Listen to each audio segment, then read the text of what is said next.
ঐন্দ্রিলা, তুই আবার সাত সকালে উঠে মোবাইল ফোনটা হাতে নিয়ে বসেছিস? তোর কি কোনো আক্কেল জ্ঞান বলতে কিছুই নেই? তোর বিয়ের বয়স হয়ে গেছে সেই কবেই। পাত্রের পর শুধু পাত্র দেখাই হচ্ছে, অথচ তোর এমন স্বভাবের জন্য কেউ তোকে বিয়েই করছে না। তবুও কি তোর একটুকু হুঁশ হয় না? মা, তোমাকে আমি কতবার বলেছি যে ছেলে আমাকে আমার মতো করে গ্রহণ করতে পারবে না, সেই ছেলেকে আমি বিয়ে করব না। তাছাড়া বিয়ে তো বিধাতার জোড়াই দিয়ে পাঠিয়েছে, তাই না? শুধু শুধু কেন এসব চিন্তা করছো বলো তো? যার আসার সে সঠিক সময় চলে আসবে। বিধাতার জোড়া লিখে পাঠিয়েছে ভালো কথা, কিন্তু তাই বলে কি আমরা চেষ্টা করব না? আর তাছাড়া চেষ্টা করার মুহূর্তে যদি তোর এমন বদ অভ্যাসের কথা সবাইয়ের কাছে জানাজানি হয়, তখন কে যে তোর জন্য লেখা আছে সে কি আদৌ তোর কাছে আসবে? উফ মা, সকালবেলা এইসব বলে আমার মাথা খেও না তো, ভালো লাগছে না। কোনো কাজ থাকলে বলো, আর না থাকলে যাও। শান্তি করে একটু মোবাইল ফোন টেপাও যায় না।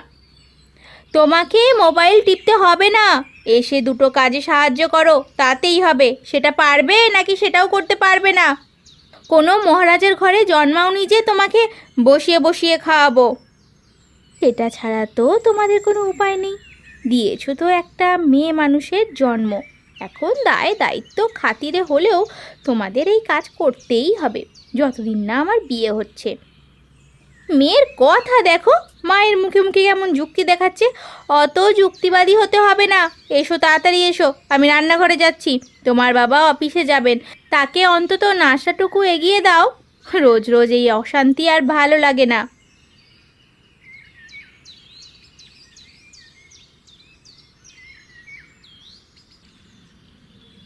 ধুর, ভালো লাগে না কিছু।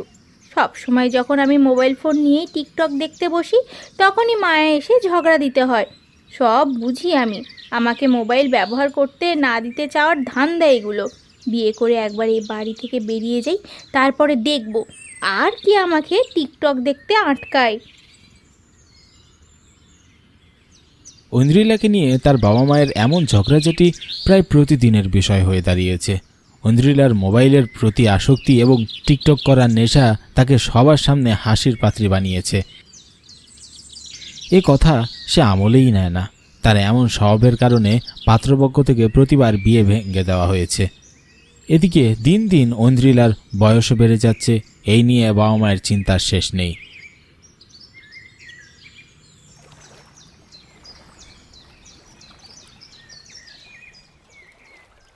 একদিন ঐন্দ্রিলা তার গ্রামের পাশে বয়ে যাওয়া নদীর তীরে বসে মোবাইলে টিকটক দেখছিল। এমন সময় সেখানে আসে গ্রামের এক ছেলে, সুকান্ত। এই যে শুনছেন? আমাকে বলছেন? এখানে তো আশেপাশে আপনি ছাড়া কাউকে নেই, তার মানে আপনাকেই বলছি। জি বলুন, কি বলবেন? আর যা বলার তাড়াতাড়ি বলুন। আরে বাপরে, মনে হচ্ছে তো আপনি অনেক ব্যস্ত, কিন্তু এখানে তো ব্যস্ত হওয়ার মতো কিছু দেখছি না। তা কি নিয়ে ব্যস্ত জানতে পারি? আচ্ছা, মুশকিল তো মশাই, আপনি দেখি আমার সময় নষ্ট করছেন। আমি আমার মতো মোবাইলে টিকটক দেখছি। সত্যি বলছেন? টিকটক দেখা কি আপনি ব্যস্ততা হিসেবে দেখছেন? কেন, আপনার কোনো অসুবিধা আছে? আমার যেভাবে খুশি আমি সেইভাবে আমার ব্যস্ততা দেখাতে পারি। আপনার সাথে দেখছি কথা বলাই ভুল হয়েছে। কথায় কথায় এত উত্তেজিত হওয়া কিন্তু ঠিক না, বুঝলেন?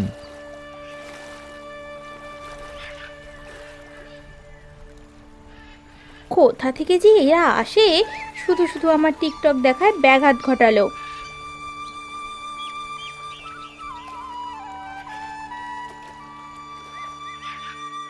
সেদিন বাড়িতে ফিরতে বেশ দেরি হয়ে গেল। প্রায় সন্ধ্যা নাগাদ সে বাড়িতে গেল।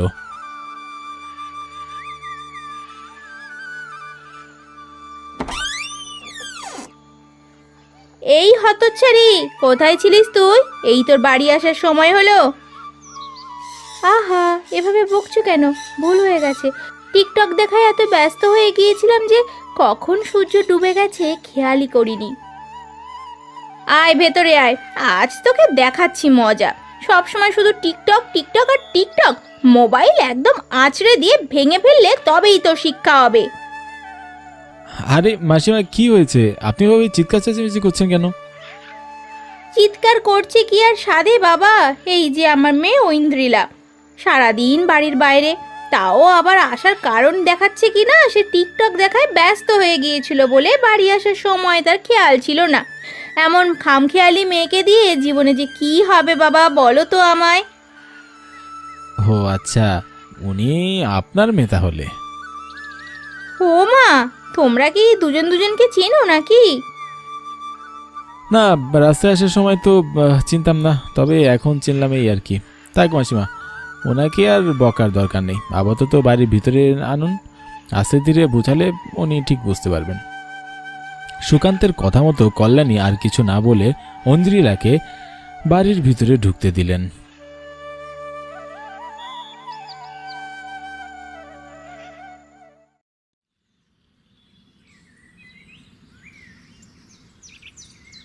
পরদিন সকালে ঐন্দ্রিলা আবারও তার নিজের মতো টিকটক দেখায় ব্যস্ত ছিল। এমন সময় সুকান্ত তার পাশে এসে বলল,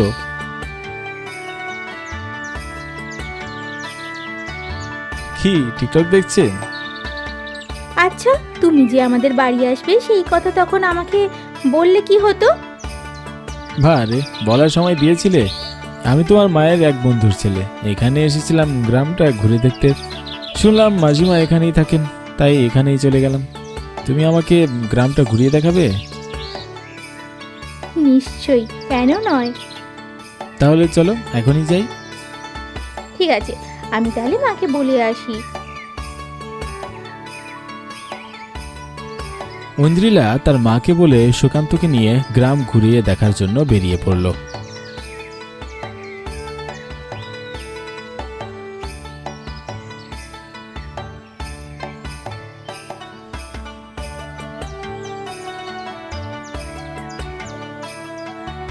সারাদিন ঘোরাঘুরি শেষে তারা দুজন ফিরল বিকালে। কল্যাণী জিজ্ঞাসা করল, কি তোমাদের গ্রাম দেখা হলো? তা বাবা সুশান্ত, কেমন লাগলো গ্রামটা? আপনাদের গ্রামটা তো একদম ছবির মতো মাসিমা, দেখে চোখ সরানোরই উপায় নেই। মা, আজকে না আমি সারাদিন মোবাইলে টিকটক দেখিনি জানো, পুরো দিন আমি ওকে গ্রাম ঘুরিয়ে দেখিয়েছি। সত্যি বলছিস মা?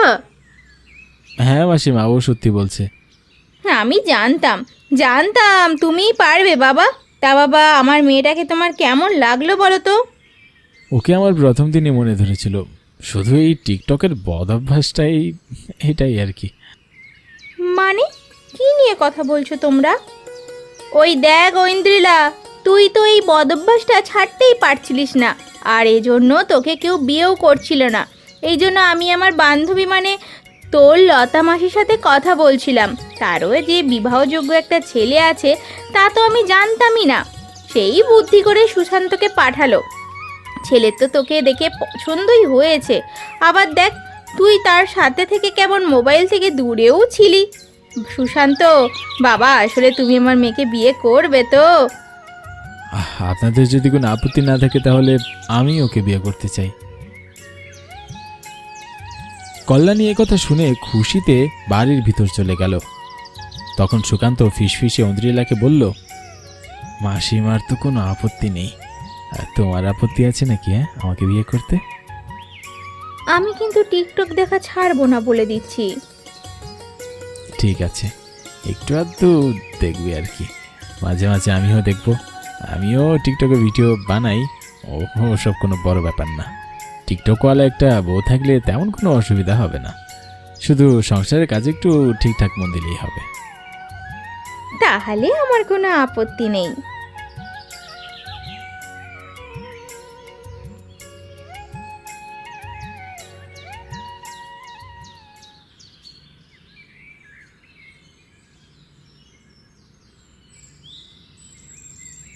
এরপর দুই পরিবারের সম্মতিতে ধুমধাম করে ঐন্দ্রিলা আর সুকান্তের বিয়ে দেওয়া হলো। বিয়ের পরে ঐন্দ্রিলার এই টিকটকের আসক্তি ধীরে ধীরে কমে যেতে লাগলো। সুকান্ত ও ঐন্দ্রিলা সুখে শান্তিতে সংসার করতে লাগলো।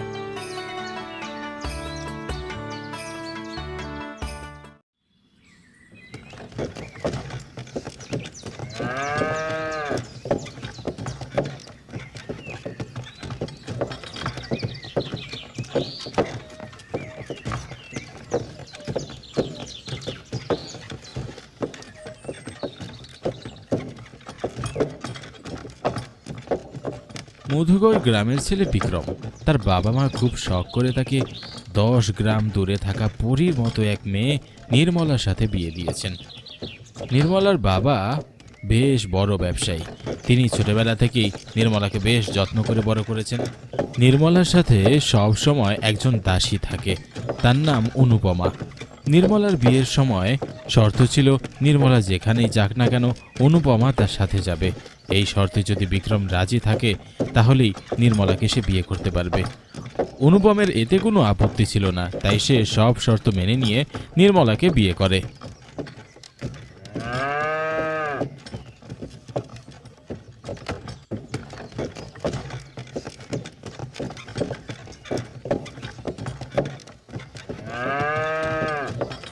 বিয়ের পর দুদিন নির্মলাদের বাড়িতে থেকে বিক্রম অবশেষে নির্মলা ও অনুপমাকে সাথে করে ফিরে তার মধুকর গ্রামে।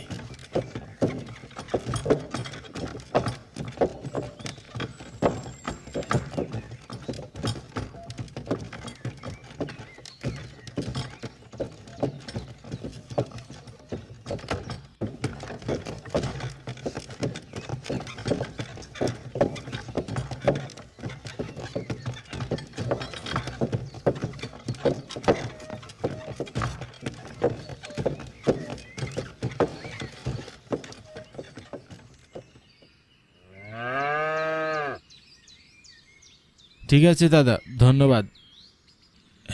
এই নাও তোমার ভাড়া।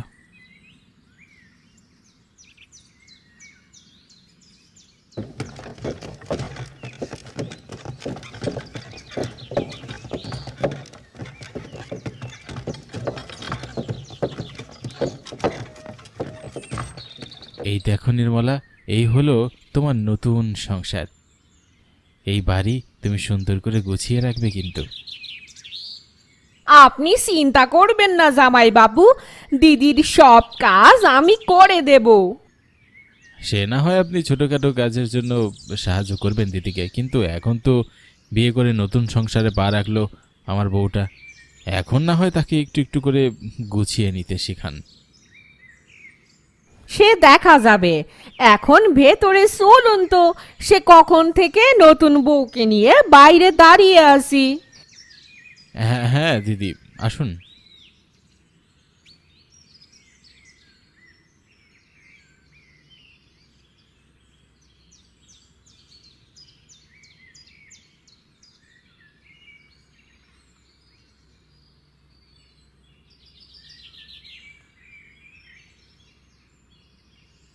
নির্মলা তার সংসার একটু একটু করে গোছানোর চেষ্টা করতে শুরু করলো, কিন্তু অনুপমা নিজে থেকেই নির্মলার প্রতিটা কাজ করে দেয়, তাই নির্মলাকে আর নিজের কাজ করতে হয় না। বিক্রমের প্রথম প্রথম ব্যাপারটা স্বাভাবিক লাগলেও পরবর্তীতে তার ভিতরে বিরক্তি চলে আসে। তার ইচ্ছে ছিল তার বউ তাকে নিজের হাতে রেঁধে খাওয়াবে, তার যত্ন আত্তি করবে, সংসারটাকে দু হাতে সামলে রাখবে, কিন্তু অনুপমা নির্মলাকে সেই সুযোগই দেয় না। একদিন দুপুরে খেতে বসার পর বিক্রম নির্মলাকে বলল, নির্মলা, আজ রাতের খাবারটা তুমি রান্না করো। আমার কিছু বন্ধুরা আসবে বাড়িতে খেতে, তাদের ইচ্ছে নতুন বৌদির হাতের রান্না খাবে। নির্মলা তো আজ পর্যন্ত কোনো রান্না করেনি, নতুন অতিথিদের যদি খারাপ রান্না করে খাওয়ায় তাহলে কি ওর মান থাকবে? আপনি চিন্তা করবেন না জামাই বাবু, আমি রাতের রান্নাটা সেরে ফেলবো। না অনুপমা দিদি, আপনি আজকে দয়া করে রান্না করবেন না। আমি যখন আমার স্ত্রীকে নির্দেশ দিয়েছি তখন সেই আজকের রান্নাটা করবে। সব কিছু বাজার করা আছে, তুমি বুঝে শুনে রান্না শুরু করে দিও। আমি সন্ধ্যায় একটু আমার বন্ধুদের সাথে বেরোবো, রাতে ওদেরকে নিয়েই ফিরবো।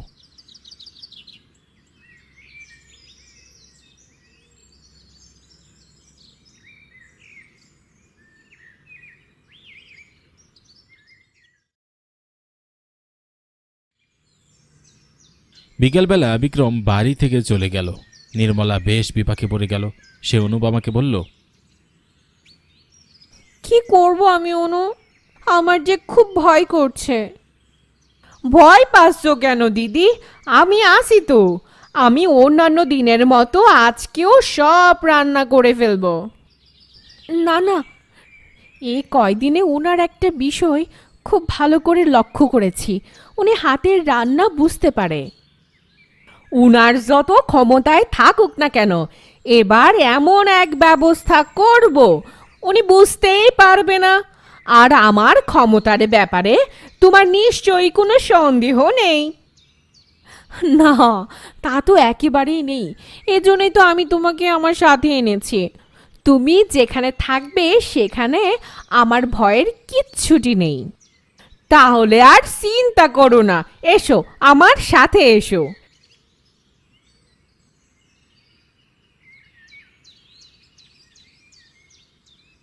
অনুপমার সাথে নির্মলা রান্নাঘরে চলে গেল।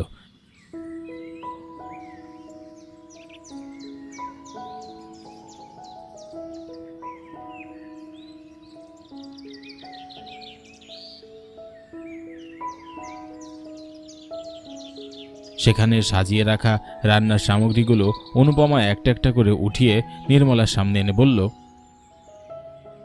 নাও দিদি, তুমি তোমার একটা আঙ্গুল প্রত্যেকটা জিনিসে ছোঁয়াবে, তাহলে আমি রান্না করলেও তুমি রেঁধেছো এমন এক স্বাদ পাবেন জামাইবাবু।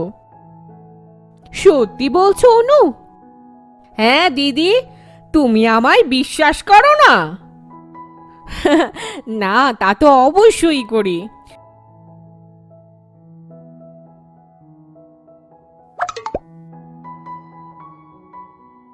বেশ, কাজ হয়ে গেছে, এবার আমি রান্না শুরু করব।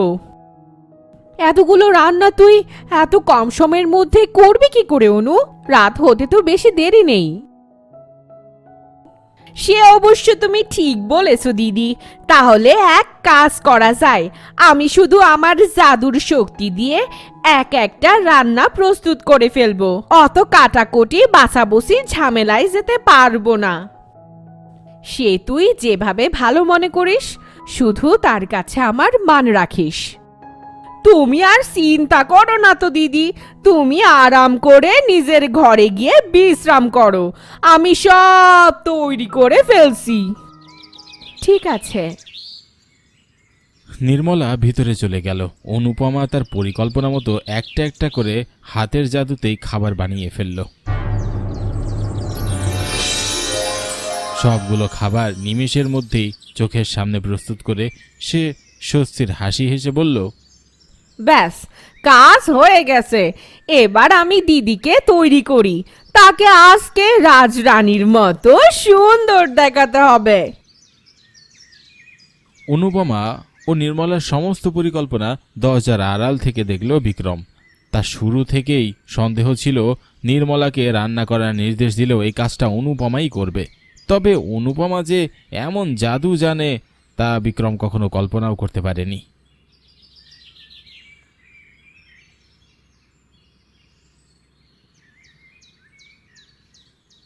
আমি কি দেখছি? এই মেয়ে তো একটা জাদুকর। তার মানে কি আমার বউ জাদুকর? হে হে বিধাতা, তুমি আবার কোন পরীক্ষায় ফেললে? এখন কি করবো আমি? না না, এমন মানুষ নিয়ে সংসার করা যাবে না। আজ রাতে আমার বন্ধুরা চলে গেলে আমি এর একটা বিহিত করেই ছাড়বো। আমার চোখে ধুলো দিয়ে আমার সাথে সংসার করা, না, আমি হতে দিতে পারি না।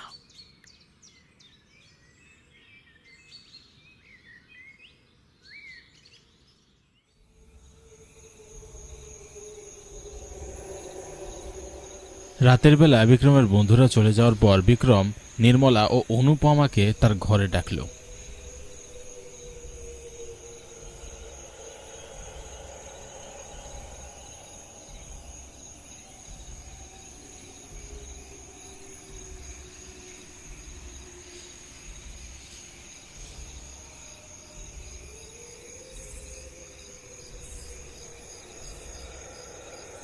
নির্মলা, আজকে আমি তোমাকে যা বলবো তার একদম ঠিক ঠিক জবাব দেবে। এই রে, উনি ধরে ফেললো নাকি? রান্নাটা যে আমি করিনি। ইস, ওনাকে বারবার বারণ করলাম যা করার আমি করি, কিন্তু সে আমার কথা শুনলে তো? এখন না জানি আমার কি কথাই না শুনতে হয়। তোমার এই দাসীর মতো তুমিও কি ছলনাময়ী জাদুকর? জামাই বাবু, এ আপনি কি বলছেন? থামো, তোমার দিদির সাথে আমি কথা বলছি। বারবার ওর কথা বলার সময় আমাদের মধ্যে তুমি কথা বলবে না। ওর কি মুখ নেই নাকি? হ্যাঁ, ও কি কথা বলতে পারে না? কি হলো, চুপ করে আছো কেন? কি জিজ্ঞাসা করেছি বলো। ওগো, তুমি আমার উপর রাগ করো না, আর আমায় ভুল বুঝো না। আমি বা অনু কেউই ছলনাময়ী নই। এটা ঠিক যে অনুর জাদুবিদ্যা আছে, তবে সে কারো ক্ষতি করে না। ও ছোটবেলা থেকে আমাদের বাড়িতে থাকে। না না, আমি এসব জাদুকরকে বিশ্বাস করি না। আর তুমি যদি আসলে জাদুকর না হয়ে থাকো, তবে অনুপ আমাকে ছেড়ে দিতে হবে। তা না হলে তুমিও আমার সংসার করতে পারবে না। তুমি কিন্তু এবার বাড়াবাড়ি করছো। এই যে তুমি আমার সাথে সংসার করতে পারছো, তাও কিন্তু অনুর প্রচেষ্টাতেই। ও না থাকলে আমায় তুমি পেতেও না। আমি সেই কবে মরে ভূত হয়ে যেতাম। মানে কি বলছো তুমি? ঠিক বলছি। আমি যখন খুব ছোট, তখন অনুকে নিয়ে তার মা আমাদের বাড়িতে আসেন। আমার একবার মরণ ব্যাধি হয়। পুরো 10 গ্রামের কারো সাধ্য ছিল না আমাকে বাঁচানোর। তখন এই অনুই আমার তার শক্তির অর্ধেকটা দিয়ে বাঁচিয়েছিল। বিনিময়ে তার প্রাণনাশের আশঙ্কা ছিল, কিন্তু বিধাতার কৃপায় মেয়েটা বেঁচে যায়। শুধু তাই নয়, আমার এই অসুখের পর আমি ছিলাম সবচেয়ে কুৎসিত দেখতে মেয়ে। অনু সেখানেও তার সৌন্দর্যে আমাকে রাঙিয়ে দিয়েছে। তাই তোমার যদি অনুর সাথে আমাকে রাখতে আপত্তি থাকে, তবে আমিও এই সংসার করব না। এরপর অনুপমার ব্যাপারে জানতে পেরে বিক্রমের মনটা কৃতজ্ঞতায় ভরে ওঠে। সে নিজের ভুল বুঝতে পেরে বলল, আমার ভুল হয়ে গেছে নির্মলা। আমি বই পুস্তকে পড়া জাদুকরের ভয়ানক চিত্রে অনুপমাকে বসিয়ে তাকে অপমান করেছি। অনুপমা, আমাকে তুমি ক্ষমা করে দাও। আমি তোমায় ছোট বড় অনেক কথা বলেছি। না না জামাই বাবু, আপনি আমার দিদির মাথার তাজ। ভুল বুঝাবুঝি সব বাড়িতেই থাকে। এভাবে ক্ষমা চেয়ে আমায় ছোট করবেন না। এরপর বিক্রম, নির্মলা ও নির্মলার দাসী অনুপমাকে নিয়ে তারা সুখে শান্তিতে বসবাস করতে লাগলো।